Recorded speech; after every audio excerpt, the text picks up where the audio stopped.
I have some great news to share.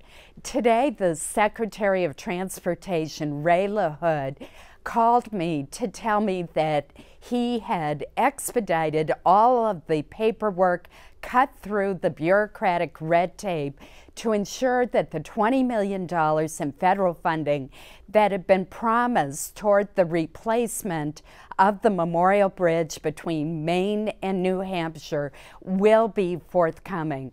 I've been working so hard during the last couple of weeks to make sure that this funding was not jeopardized by some language that was included in the House funding bill.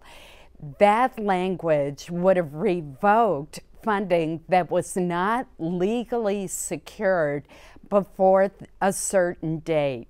So I worked very hard with the Federal Department of Transportation, with Maine and New Hampshire officials to make sure that all of the work was done so that that money could be legally obligated and thus secured for this important project. This is a matter of jobs. The businesses on both sides of the border depend on that essential bridge.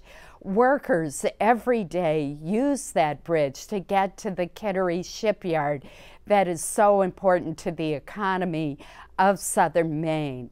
Moreover, our tourism industry would have suffered if that bridge ultimately ended up being closed forever rather than replaced. So I'm so happy that I was able to work with Secretary LaHood and that he worked so hard to cut through the bureaucratic obstacles that were potentially blocking the release of those funds.